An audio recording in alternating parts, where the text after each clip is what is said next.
Guys, legit kaya to guys kasi may mga nakasabay ako, ang pangalan Letosawa. At yung isa naman guys si Mecopobia. Sa mga hindi nakakakilala kay Letosawa guys, ito siya. Ito yung official page ni Letosawa. Meron siyang 856 followers. Si Letosawa guys, alam ko naging top global quotient niya ng 2024 at 2025. Pero ngayon guys, ang alam ko 2026 hindi na siya yung top global eh. Nasa Philippines na lang siya.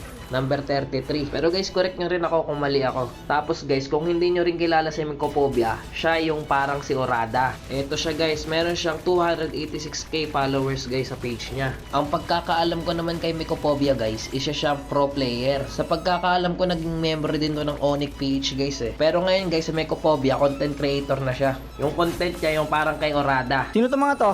Babay, lipat ako sa Wild Rift! Ay, di bumalik! Pero mamaya guys, stock natin sila, tingnan natin kung legit. Pero dito sa laro na to guys, ang galing ng dalawa. Lalo na si Letosawa, binugbog kami guys. Dito nga guys, so nagpapakilala na agad si Mecopobia. Mga level 1 pa lang yan. Tsaka dito guys, napatanong na rin yung kakampi niya kung legit ba yung Letosawa. Para sa akin guys, parang legit din talaga eh. Kasi solid guys, ang galing. Dito nga guys, so papakitaan tayo ng combo ni Letosawa. Pero dito, makakachamba tayo sa kanya kasi umasim sila eh. Eh no, grabe yung combo guys no. Sayang, kung masakit-sakit yun, ubos kami doon. Mukhang mamamatay pa ata ah. Yun lang, nakahapak ng heal mo. Nice one. Ang galing, galing ng tag namin guys. Dito guys, turtle fight. Grabe gagawin ng Gusion dito guys, ang lupit. Babawian niya kaming tatlo. Pati triple kill nga kami dyan guys eh. Dito ako nabilib sa kanya guys kasi level 5 pa lang kami lahat oh. Dito na yun guys, pag first kill niya kay Minator, tapos pag second skill, bura. Di na kami naka-react guys eh no. Dito nga oh, pumasok pa si Pobius. Papatay niya pa yan guys. Tsaka marunong din talaga siya tumiming kung kailan siya papasok. Talagang nagpakilala na talaga siya guys. Nagpapagalingan na nga lang sila dito guys eh. Kasi dito guys si Mecopobia makaka-double kill naman. Parehas ayaw magpatalo guys. Ang galing na itong dalawa guys, legit. Tignan nyo naman guys, 4 minutes pa lang nagpapakilala na silang dalawa. Dito nga guys, so one hit combo ako. Grabe mag-Gusion talaga to guys. Ano ba yung standing neto mga to? Check natin guys. 3-2 si Mecopobia. 5-1 naman si Letosawa. Grabe talaga si Letosawa guys. Dito guys, makakaisa kami kay Letosawa guys kasi inaabangan siya ni Minotaur. Di na rin siya pinagalaw ni Minotaur guys eh oh. Magagaling din talaga naging kambi ko dyan guys. Parang ako nga lang walang kwenta dyan eh. Dito nga guys, so palitan lang sila kasi tuwing makakapatay si Mecopobia, makakapatay din si Letosawa guys. Grabe tong dalawang to guys, nagkokompetensyahan lang. Dito guys, magugulat kayo kasi nakatago pala dyan si Gusion.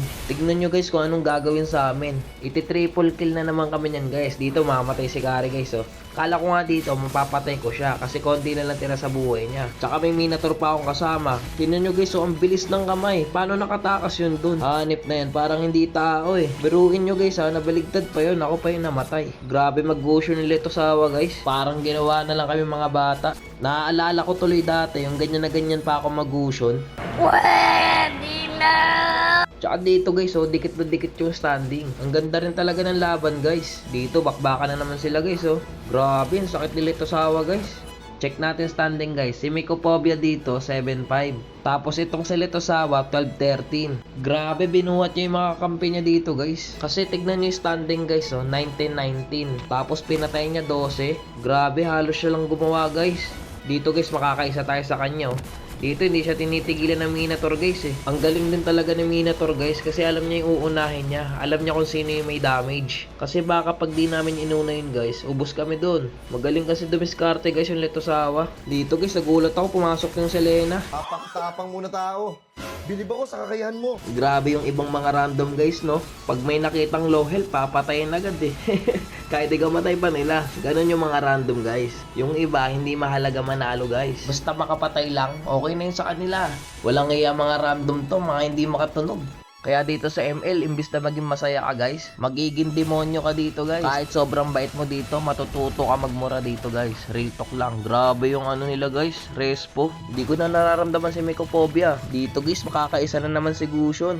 Grabe, kahit may kasamang tang kawawa. Tingnan nyo guys, oh.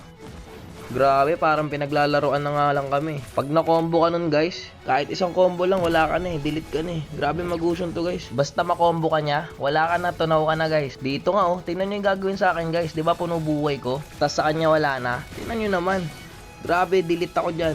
Treat me like what these Grabe, ginagawa na lang kaming talonggis.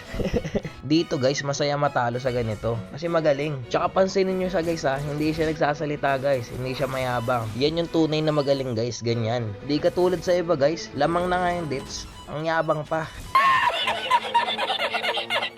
Dito guys, mamamatay ata si Mycopobia. Anyari kay Mycopobia, parang lagi nang namamatay. Pero alam ko may reason yun kung ba't siya namamatay. Yun lang, nakombo na naman. Grabe talaga yung Gusion guys. Ang ganda ng laban guys ha. Tingnan nyo yung standing. 27-28. Isa lang yung lamang nila. Grabe, di na kami pinapalabas ng base guys. Partida, 4 na lang sila dyan ha. Tapos kami dyan, kompleto. Pero nakakatakot pa rin lumabas. Pero dito guys, pinilit namin. Pinalag namin guys. Ang kaso, nakombo yung Minotaur. Yun lang, nadamay pa ako. Pero dito guys, pumalag si Kari. Makakapatay pa nga siya dyan eh. Nice one. Ang kaso, wala na kaming torre. Kalbo guys eh no? Pedip talaga. Tsaka ayos lang kayo matalo dito guys. Walang sama ng loob. Grabe yung Gusion. Yun yung gagawin ng Gusion dito guys. Ang bilis ng kamay oh. Nakapag buy and sell siya agad. Yun lang, parang endable na to. Guard na lang mag-isa eh. Tapos 4 pa yung kalaban. Wala na to guys, pag pinilit to ng kalaban. Isa na lang eh, guard na lang eh. Wala no. Tsaka pinoplow nila yung bot top mid. Ang galing nila guys. Kahit mabuhay siguro ako dito, hindi ko na madedep to guys eh. Dito nga, may nagchat na kalaban, sabi mananalo kayo. Kayabangan naman mayabang. Pero ayos lang naman yabangan nila kami guys, kasi magagaling naman talaga sila. Kaysa naman magyayabang ka, tapos talo naman kayo. 'Di ba guys? Oh, sila panalo, pwede sila magyabang, ayos lang yan. Tignan nyo yung standing guys, 28-32. Konti lang yung nilamang. Tapos dito guys, yung standing ni Mycopobia, 9-7. So, not bad na rin boss. Tapos dito guys, si Letosawa, ang standing niya, 19-4. Grabe, ang lakas. Tsaka binuhat niya yung kampi niya guys. Tingnan mo yung mga standing ng kampi niya. 3-4, 2-6, 2-10, tsaka 6-4. Yung MM nila medyo pumalag pa. Kaya not bad din. Pero dito guys, i-stock natin sila. Tignan natin sila kung legit. So dito guys, ito yung Mycopobia. Kayo na lang humusga guys kung legit kasi hindi ko alam yung mga official account nila. Pero dito tingin ko hindi siya legit guys. Pero shoutout pa rin sa'yo boss, ang ganda ng pinakita mo sa amin. At guys, ito naman si Letosawa. Feel ko hindi ito si Letosawa guys eh. Pero kayo na rin humusga guys, di ko rin alam yung official account niya. Pero meron siya ditong 50 stars sa cohort account niya. Tapos sa highest rank niya guys is 109. Grabe ang lakas. Pero guys, kung hindi man kayo yung tunay na Letosawa at Mycopobia, shoutout pa rin sa inyo guys, ang gagaling nyo po. At sa mga naging kakampi ko dyan, shoutout din sa inyo. Yun lang guys, peace. Oh, baka mapindot nyo pa yung like, follow and share dyan ah. Baka naman.